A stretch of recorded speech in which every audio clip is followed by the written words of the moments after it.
नमस्कार दोस्तों, मेरा नाम है विमल सिंह बालाजी। श्री अड्डा में आपका स्वागत है।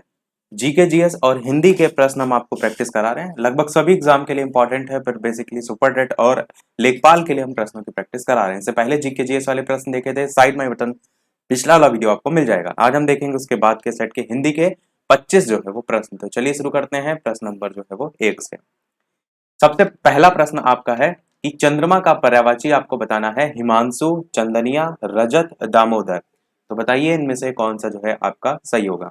और केवल आपको इस पर फोकस नहीं करना है कि आंसर क्या है, आपको उससे संबंधित अन्य जानकारी पता होना चाहिए और कोशिश ये कीजिए कि उसको साथ साथ में याद भी जो है वो करते हुए चलिए। तो बताइए इनमें से कौन सा जो है वो सही होगा।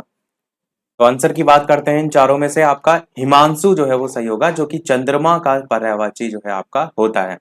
अब चंद्रमा का एक तो हिमांशु पर्यायवाची हो गया, उसके अलावा और कौन कौन से पर्यायवाची होते हैं तो सभी आपको याद रखने हैं, जिसमें आपका शशि जो है वो पर्यायवाची होता है, रजनीश जो है वो पर्यायवाची होता है। ये सब चंद्रमा के पर्यायवाची हैं। राकापति जो है पर्यायवाची होता है, राकेश पर्यायवाची होता है। छपाकर उतना पूछा नहीं जाता है तो इसको याद करने की आवश्यकता नहीं है। उसके अलावा निशाकर जो है पर्यायवाची होता है, विधु पर्यायवाची होता है, विधु भी उतना नहीं पूछा जाता है। मयंक काफी जगह पूछा जाता है, इंदु काफी जगह पूछा जाता है, सुधांशु जो है वो काफी जगह पूछा जाता है, तो ये सब आपको याद रखने हैं। सोम जो है ये आपका भी पूछा जाता है, तो ये भी आपको याद रखना है। तो बेसिकली इसमें से सबसे ज्यादा पूछे जाते हैं। सोम हो गया आपका, सुधांशु पूछा जाता है, मयंक हो गया, इंदु हो गया, ये तो आपको याद ही रखना है। निशाकर जरूर ध्यान रखिएगा, क्योंकि निशाकर और निशाचर ऐसे करके जो है वो सिमिलर आपके पर्यायवाची होते हैं, तो कंफ्यूज आपको नहीं होना है। और उसके अलावा राकेश, राकापति, रजनीश और शशि ये ऊपर के जरूर ध्यान रखिएगा, जो कि अधिकतर एग्जाम में आपके रिपीट होते रहते हैं। तो ये सभी चंद्रमा के जो है वो पर्यायवाची होते हैं। बढ़ते हैं अगले प्रश्न की तरफ। दूसरा प्रश्न आपका है कि पंडित जो है उसका पर्यायवाची शब्द जो है वो क्या होता है। भूदेव होता है, सुधी होता है, रतिनाज होता है या फिर भूप होता है। बताइए इनमें से कौन सा जो है वो सही होगा। तो आंसर की बात करते हैं। इन चारों में से आपका ऑप्शन यहाँ पर सुधी जो है वो बिल्कुल सही होगा। ये पंडित का पर्यायवाची होता है, बाकी आपके नहीं होते हैं। सुधी के अलावा पंडित के कौन कौन से पर्यायवाची होते हैं, तो सुधी के अलावा आपका विद्वान जो है वो पर्यायवाची होता है, और आपका कोविंद, कोविद जो है ये पर्यायवाची होता है, बुद्ध होता है, धीर होता है पंडित का पर्यायवाची। क्योंकि क्या होते हैं, जो पंडित होते हैं वो धैर्य धारण करते हैं, तो उस नाम से आप थोड़ा सा धीर वर्ड को जोड़ सकते हैं। मनीषी जो है वो पर्यायवाची होता है, प्राज्ञ पर्यायवाची होता है, और विचक्षण जो है वो पर्यायवाची होता है। तो ये सभी जो है आपके होते हैं। इसमें विद्वान और सुधी, सुधी तो आपने आंसर ही में देखा, विद्वान अधिकतर देखने को जो है वो मिलता है। बाकी भी ध्यान रखिएगा, ये आपके पंडित के पर्यायवाची हो जाएंगे। अगला देखते हैं प्रश्न नंबर 3 कि सुलभ का विपरीतार्थक शब्द जो है वो क्या होगा। असहज होगा, या फिर दुर्लभ होगा, या फिर सर्व सुलभ होगा, या फिर लक्ष्य होगा। तो सुलभ जो है, जो आसानी से जो है वो मिल जाए, तो सुलभ का विलोम पूछा गया है, क्या होता है। असहज तो ये अलग ही संदर्भ में होता है। दुर्लभ जो है, जो कठिनाई से मिले, ये हो सकता है। सर्व सुलभ जो सबको मिल जाए, और लक्ष्य जो है वो तो अलग ही आता है। तो यहाँ पर आंसर कौन सा होगा, बिल्कुल आपका दुर्लभ जो है वो सही होगा। सुलभ जो है वो जो कि आसानी से जो है वो मिल जाए, और दुर्लभ जो है जो आसानी से जो है वो ना मिले। सुलभ से आप देखते हैं, सुलभ शौचालय करके रहता है, तो उससे आप अर्थ को निकाल सकते हैं। दुर्लभ जंगल होते हैं, जो प्रजातियां होती है ना बहुत सी, जो मुश्किलों से मिलती है, तो दुर्लभ वहां से दुर्लभ जनजातियां। इस प्रकार से अगर चीजें ना समझ में आए तो उनके साथ जो यूज होता है सेंटेंस, उससे भी आप अर्थ तक पहुंच सकते हैं। चौथा देखते हैं कि बहिष्कार का विलोम जो है वो क्या होता है। स्वीकार होता है, हड़ताल होता है, विरोध होता है, या समर्थन। विलोम पूछा गया है, तो बहिष्कार करना क्या होता है, किसी चीज का विरोध करना। तो स्वीकार क्या होगा, उस चीज को एक्सेप्ट कर लेना, तो ये अपोजिट है, बिल्कुल है। हड़ताल है तो ये भी इसी का समानार्थी है, तो ये तो नहीं होगा। तो विरोध आपका है, तो बहिष्कार भी मतलब विरोध के संदर्भ में, ये भी उसी में है, तो ये भी नहीं होगा। समर्थन क्या है, बहिष्कार करना, और समर्थन ये भी हो सकता है कि किसी चीज का बहिष्कार करें और किसी चीज का समर्थन करें। तो डी या ए, ये दो ऑप्शन हो सकते हैं। बताइए कौन सा इनमें से सही होगा।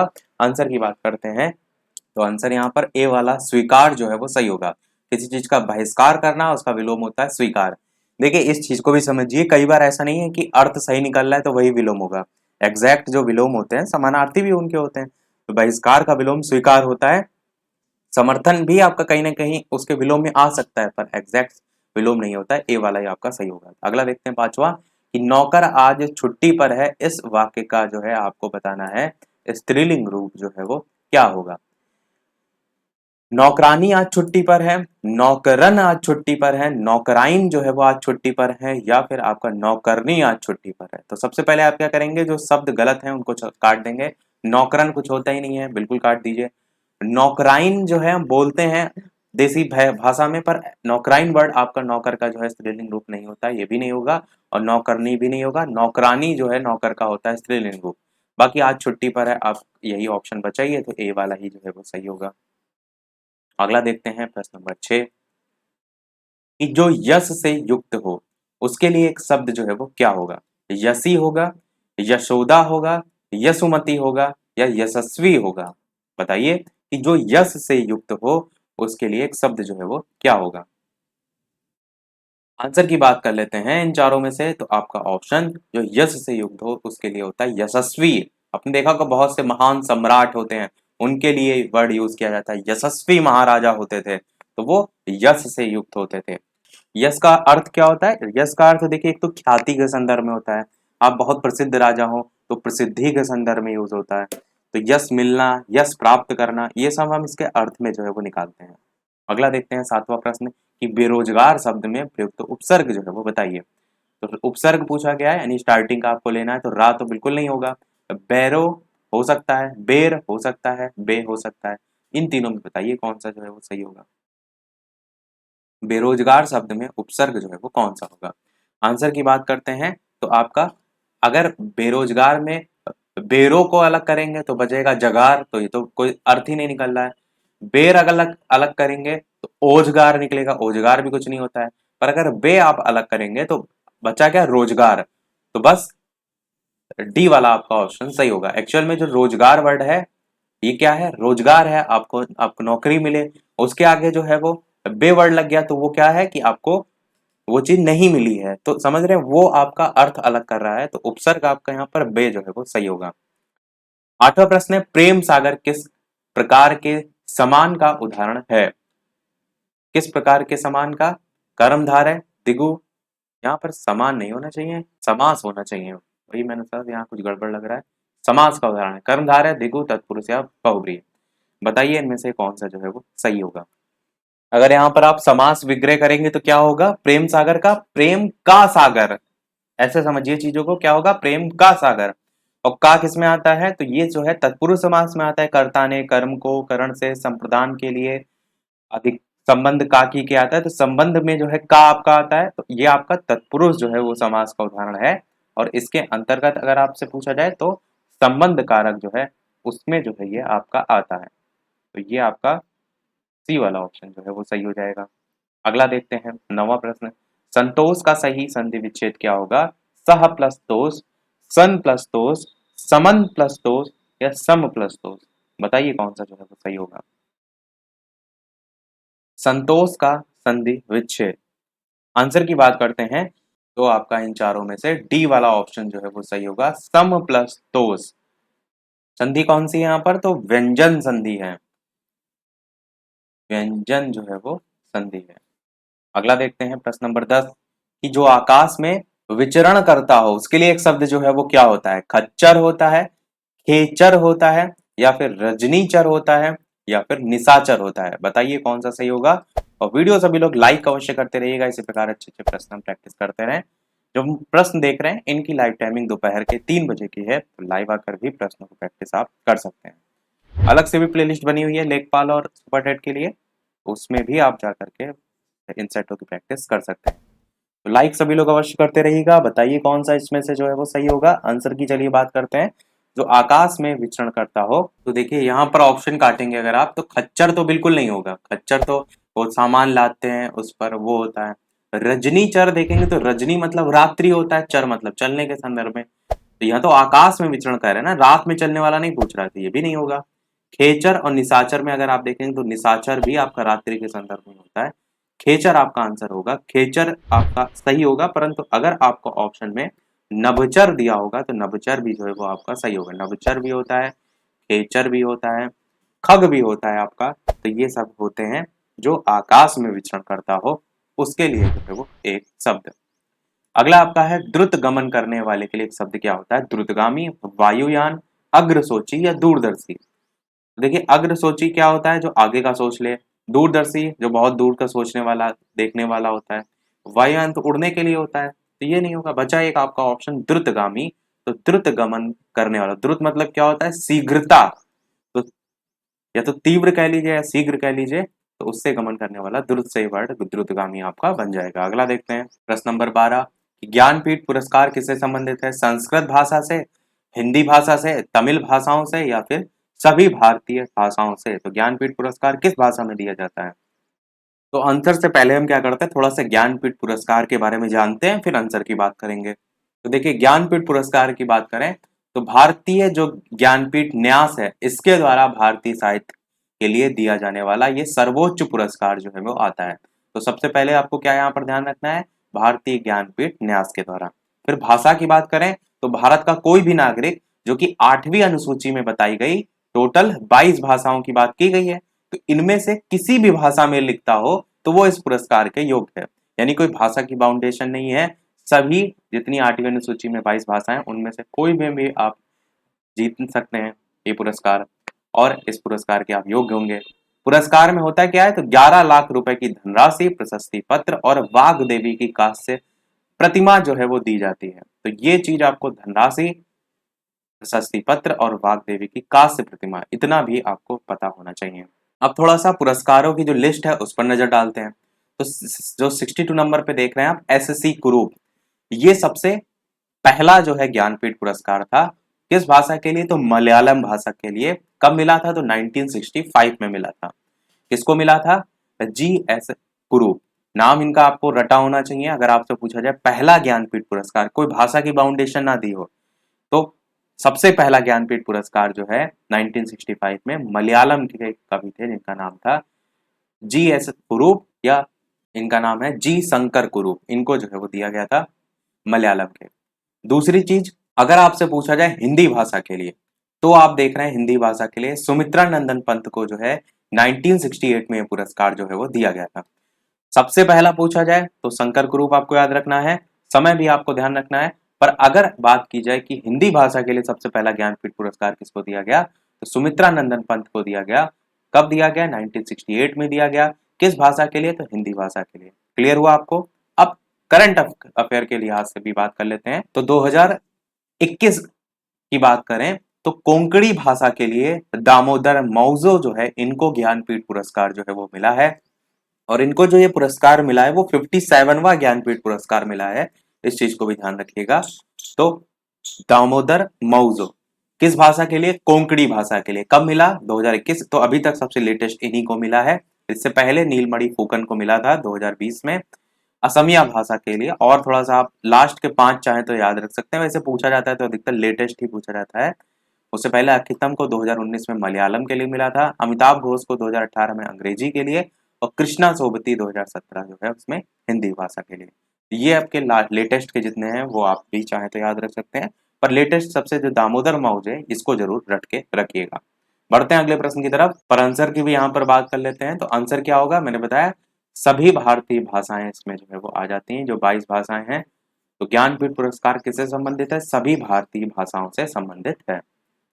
अगला देखते हैं आपका 13 प्रश्न कि निम्नलिखित जो शब्द हैं उनमें से योग रूढ़ शब्द जो है वो कौन सा है? पाठशाला, चक्रपाणी, उपचार या फिर अभिव्यक्ति, कौन सा जो है इनमें से सही होगा?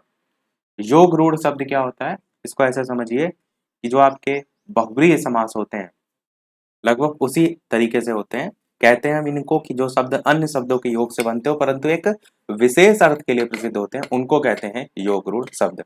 जैसे आपका बहुब्रीहि समास का उदाहरण पंकज भी होता है, तो पंकज आपका योग रूढ़ में भी आएगा। इसी प्रकार जलज हो गया, लंबोदर हो गया। यहाँ पर अगर आप देखेंगे इन चारों ऑप्शन में से, तो आपका चक्रपाणी जो है वो सही होगा। चक्रपाणी किसको कहा जाता है? विष्णु जी को कहा जाता है। कहते हैं जिनके हाथ में चक्र हो, चक्र मतलब जो नाचता है ना वो, तो चक्र है पाणी में जिनके, अर्थात विष्णु। तो ये आपका योग रूढ़ शब्द हो जाएगा। 14 प्रश्न है, इनमें से एक शब्दालंकार कौन सा नहीं है? उपमा, यमक, श्लेष या अनुप्रास। मैंने आपको पूरी लिस्ट जो है ऑलरेडी बता दी थी पहले। मैंने आपको पूरी लिस्ट बताई थी। आंसर की यहाँ पर बात करते हैं, कौन सा एक शब्दालंकार जो है आपका नहीं है। तो जो आपका उपमा अलंकार है ये आपका अर्थालंकार जो है उसमें जो है वो आता है, और शब्दालंकार नहीं है पूछा गया था, इसलिए आपका ए वाला ऑप्शन ही सही होगा। बाकी नाम से आपको क्लियर है, शब्दालंकार जो होता है वो शब्द पर आश्रित अलंकार होता है, अर्थालंकार जो होता है वो अर्थ पर आश्रित अलंकार होता है, और एक आता है आपका आधुनिक या पाश्चात्य अलंकार, वो आधुनिक काल में जो पाश्चात्य साहित्य है उससे आए अलंकार होते हैं। अब देखिए जो शब्द अलंकार होता है उसमें आते कौन कौन से हैं, तो जैसे अनुप्रास हो गया आपका, अनुप्रास के भी टाइप्स जो आते हैं ना, छेका अनुप्रास, वृत्त्या अनुप्रास, लाटा अनुप्रास, वो सब आते हैं। फिर अनुप्रास के अलावा यमक अलंकार भी आपका आता है, श्लेष अलंकार भी आता है, वक्रोक्ति अलंकार आता है, और वीप्सा आता है। टोटल 5 आते हैं, तो पांचों को रट लीजिए, क्योंकि वो आते हैं आपके किसमें, शब्दालंकार में, उनकी संख्या जो है वो कम है। तो यहाँ पर 3 तो आपके लिखे हुए हैं, यमक, श्लेष और अनुप्रास। इनके अलावा वक्रोक्ति और वीप्सा वो और याद कर लीजिए। तो आपका अगर पूछा जाएगा कभी कोई भी शब्दालंकार नहीं है, अर्थालंकार नहीं, तो वहां से क्वेश्चन गलत नहीं होगा, क्योंकि जो अर्थालंकार है उनकी लिस्ट लंबी है। इसमें आपका उपमा हो गया, और प्रतीप हो गया, संदेह हो गया, उत्प्रेक्षा हो गया, रूपक हो गया, भ्रांतिमान है, दृष्टांत है, बहुत से आ जाते हैं। इसीलिए आप कोशिश ये कीजिए कि 5 जो मैंने बताया शब्दालंकार उनको रट लीजिए, तो अगर क्वेश्चन आएगा यहाँ से तो आपका गलत नहीं होगा, तो आंसर ए वाला सही हो जाएगा। 15 प्रश्न है, प्रिय प्रवास किसकी रचना है, मैथिली शरण गुप्त की है, अयोध्या सिंह उपाध्याय हरिऔध की है, माखनलाल चतुर्वेदी की है, जयशंकर प्रसाद की है। बताइए कौन सा सही होगा। तो आंसर की बात करते हैं, इन चारों में से आपका अयोध्या सिंह उपाध्याय हरिऔध जो है इनकी जो है रचना है प्रिय प्रवास, तो यही आपका ऑप्शन जो है वो सही होगा। और रचना काल जो है, समय था 1909 से लेकर 1913 तक इनका। बाकी ये रचना है जरूर याद रखिएगा, प्रेस लिखा अच्छा यहाँ पर हुआ, ये प्रिय है आपका, तो ये रचना बहुत इंपॉर्टेंट है, याद जरूर रखिएगा। अगला है शुद्ध वर्तनी, आपको बताना है 4 प्रकार से यहाँ पर सन्यासी लिखा हुआ है, कौन सा जो है वो सही होगा। आंसर की बात कर लेते हैं, तो आपका ऑप्शन यहाँ पर सन्यासी सी वाला यहाँ पर सही होगा। यहाँ पर जो है आपको ध्यान देना है कि ऊपर बिंदी भी लगती है और आधी ना भी होती है, देखने में अटपटा लगता है, पर यही आपका जो है वो सही होगा। अगर ये क्वेश्चन आएगा तो ध्यान रखिएगा, सन्यासी जो है इस प्रकार से लिखा जाएगा कि ऊपर आपके बिंदी भी लगती है और उसके साथ साथ आधी ना भी। 17 प्रश्न आपका ज्योत्सना बताना है, इनमें से कौन सा सही है। 4 प्रकार से लिखा हुआ है, बताइए कौन सा जो है वो सही होगा। तो इन चारों में से आंसर की बात करते हैं, तो आपका आधी ता होती है और सा भी आधी होती है, पर सा ये वाली नहीं होगी, जब आधी की मैंने बात की ये वाली जो है वो होगी। बाकी यहाँ भी आधी नहीं है, यहाँ तो है ही नहीं, तो ये आपका बी वाला ऑप्शन जो है वो सही होगा। जा भी आधी होती है, इस चीज को ध्यान रखिए, ता भी आधी होती है, इस चीज को ध्यान रखिए, और सा भी आधी होती है, इस चीज को ध्यान रखिए। बी वाला सही हो जाएगा। 18 प्रश्न है, तक्षक शब्द जो है उसका अर्थ इनमें से कौन सा है, बढ़ई, सूत्रधार, एक सर्प, ये सभी। तो आंसर की बात करते हैं, तो तक्षक जो है जब मूर्ति आदि की, लकड़ी आदि की जो मूर्ति बनाते हैं उनको भी कहते हैं, यानी बढ़ई इसमें आ जाएगा आपका, और सर्प जो है इसको भी कहते हैं, तो सूत्रधार भी इसमें आ जाएगा। आंसर ये सभी है जो है बिल्कुल सही होगा। 19 प्रश्न है, मोटा आसामी होना मुहावरे का अर्थ जो है वो क्या होता है। मालदार होना, गरीब होना, धाक जमाना, खूब लाभ कमाना, कौन सा जो है वो सही होगा। अब देखिए, एक तरफ मोटा आसामी की बात की गई तो गरीब तो नहीं होगा, ये तो जस्ट अपोजिट ही हो जाएगा। तो मालदार या धाक जमाने या खूब लाभ कमाने में अगर बात करें आंसर सही कौन सा होगा, तो आपका मालदार होना जो है ये आपका जो है वो सही होगा। जो बहुत धनवान होते हैं, संपन्न व्यक्ति होते हैं, अमीर व्यक्ति होते हैं, उनके लिए वर्ड यूज किया जाता है मोटा आसामी होना। 20 प्रश्न है आपका कि कार मान जाना मुहावरे का क्या अर्थ होता है। खुश होना, दुखी होना, संज्ञाहीन हो जाना, या फिर असफल होना, कौन सा जो है वो आपका बिल्कुल सही होगा। कार मान जाना मुहावरे का अर्थ, तो इन चारों में से कौन सा सही होगा, तो आंसर आपका होगा संज्ञाहीन हो जाना, कार मान जाना मुहावरे का अर्थ होता है। अगला देखते हैं आपका 21 प्रश्न, पराधीन सपने हूं सुख नाही, लोकोक्ति का सही अर्थ जो है वो क्या होता है। कि कोई भयानक सपना देखना, अपनी किस्मत में सुख नहीं, गुलामी में सुख नहीं, या ब्याज पर पैसा लेकर कार्य करना। तो बताइए, पराधीन सपने हूं सुख नहीं, तो इस लोकोक्ति का क्या अर्थ जो है वो होता है। इसके अर्थ को अगर समझेंगे तो पराधीन मतलब क्या होता है, पर मतलब दूसरे पर अधीन मतलब किसी पर आप क्या करते हैं, निर्भर रहते हैं या किसी की आप गुलामी में रहें, तो उसका जो अर्थ निकाला जाता है कि पराधीन सपने हूं सुख नहीं, मतलब का कहने का है कि जो पराधीन व्यक्ति होता है वो कभी भी सुख का अनुभव नहीं कर पाता है। तो वहां पर अगर देखेंगे कोई भयानक सपना देखना, ये तो बिल्कुल नहीं है। अपनी किस्मत में सुख नहीं, गलत है। गुलामी में सुख नहीं, ये आपका ऑप्शन जो है वो सही होगा, ब्याज पर पैसा वाला नहीं होगा। सी वाला आपका ऑप्शन जो है वो सही होगा कि सुख जो है वो पराधीन और परावलंबी लोगों के लिए जो है वो नहीं होता है। 22 प्रश्न है कि ऊधो का लेना, यहाँ पर होना चाहिए ना ऊधो का लेना, यहाँ पर ना वर्ड और जोड़ लीजिए, ना ऊधो का लेना ना माधव को देना। इसका मतलब क्या होता है, कर्ज होना, सबसे अलग रहना, उधार देना, या सब कुछ छोड़कर चले जाना, कौन सा इनमें से जो है वो सही होगा। यहाँ पर अगर आप अर्थ निकालेंगे तो क्लियर आपको दिख रहा है कि ज्यादा मतलब किसी से ना रखना, तो कर्ज तो होना नहीं है, उधार देना भी नहीं होगा, सबसे अलग रहना बिल्कुल हो सकता है, सब कुछ छोड़कर चले जाना ये भी नहीं होगा। तो बी वाला आपका ऑप्शन सही होगा कि सबसे जो है वो अलग रहना, ये होता है ना उद्धव का लेना और ना माधव जो है उसका देना। इसका दूसरा अर्थ ये भी आप निकाल सकते हैं, निश्चिंत रहना, ज्यादा मतलब नहीं रखते हैं, जो उसका अर्थ होता है। अगला प्रश्न 23 है, आध्यात्मिक आपको बताना है कौन सा इनमें से सही लिखा है, तो ये भी आपका गलत है। आध्यात्मिक आपका ये भी गलत है। आध्यात्मिक में आ की मात्रा लगती ना, तो इसलिए ये दो तो ऑप्शन बिल्कुल नहीं होंगे। सी या डी में से बताइए कौन सा जो है आपका सही लिखा हुआ है। आंसर की बात करते हैं तो यहाँ पर आध्यात्मिक में या के बाद एक मात्रा एक्स्ट्रा लगी है, तो आध्यात्मिक डी वाला आपका ऑप्शन बिल्कुल जो है वो सही होगा। अगला देखते हैं प्रश्न नंबर 24। रिक्त स्थानों की पूर्ति जो है आपको करनी है कि वह डैश पूर्वक सबके सामने झुक गया, विनय, निग्रह, सदै या फिर साग्रह, कौन सा जो है वो सही होगा। आंसर की बात करते हैं, ये सेकंड लास्ट प्रश्न है, तो वो विनय पूर्वक जो है वो आपका सबके सामने झुक गया, ए वाला सही होगा। अगला और इस वीडियो का लास्ट प्रश्न देखते हैं, इसके बाद एक प्रश्न हम आपसे भी जो है वो पूछेंगे, जैसे कि सभी वीडियो में हम आपसे एक ना एक प्रश्न पूछते हैं। इसके अलावा चैनल पर नए हो तो सब्सक्राइब करके अवश्य जुड़ जाइएगा, और वीडियो पसंद आए तो लाइक शेयर और सब्सक्राइब जरूर करते रहिएगा। प्रश्न आपका है कि शिक्षा का वास्तविक डैश मानव को पूर्णता प्रदान करता है, सेवा, चिन्ह, लक्षण, उद्देश्य, कौन सा सही होगा। शिक्षा का वास्तविक डैश मानव को पूर्णता प्रदान करता है। आंसर की बात करते हैं इन चारों में से, तो शिक्षा का जो वास्तविक उद्देश्य होता है ये आपका जो है वो सही होगा, ये मानव को पूर्णता जो है वो प्रदान करता है। सभी प्रश्न हुए हमारे समाप्त। एक प्रश्न आपके लिए भी, जैसे कि सभी वीडियो में हम आपसे एक न एक प्रश्न पूछते हैं। तो ये आपका प्रश्न है इस वीडियो का, जिसका आंसर वीडियो के मेन कमेंट में आपको बताना है कि लोहे का निष्कर्षण किस अयस्क से होता है। Haematite A option, bauxite B option, cinnabar C option और कैलेमाइन डी ऑप्शन। तो इन चारों में से कौन सा सही होगा, अपना आंसर वीडियो के मेन कमेंट में टाइप करके जो है वो बताइएगा। लाइव टाइमिंग मैंने स्टार्टिंग में आपको बताई, दोपहर के 3 बजे और शाम के 8 बजे, तो लाइव आकर भी वीडियो आप देख सकते हैं, प्रश्न की प्रैक्टिस कर सकते हैं। तो आज वीडियो में इतना ही रखते हैं, मिलते हैं अगले वीडियो में कुछ नए प्रश्नों के साथ, नए टॉपिक के साथ। तब तक के लिए नमस्कार, जय हिंद।